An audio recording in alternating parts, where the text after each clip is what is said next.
Worst Fears Realized, Stone Barrington, by Stuart Wood's book description. When the women in his life, including his date, his neighbor, and his secretary, start turning up dead, attorney-turned-investigator Stone Barrington joins forces with his friend Dino, a MIP lieutenant, to help clear his name. My opinion: the novel centers around, of course, Stone Barrington, retired cop, casual lawyer and woman collector. This time people start getting murdered more or less from the outset, but differently. They tend to be people that are close to Stone himself. Help comes in the unlikely form of a mafioso who also happens to be his best friend Dino's father-in-law.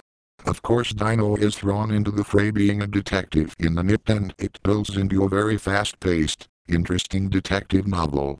There are sequences in this novel that really make you grimace, even though you know there are going to be murders. Some of the ways people die are quite gross.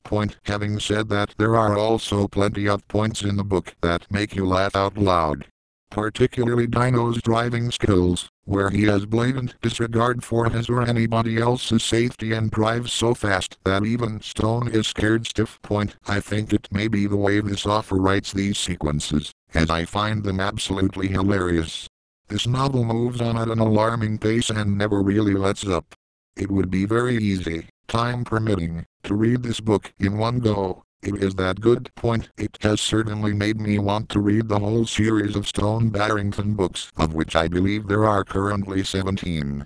In closing, I would definitely recommend this book, but would breath a word of caution that, if you haven't read any of the others in the series, then book 1 New York Dead would be a better place to start. Score 8 out of 10.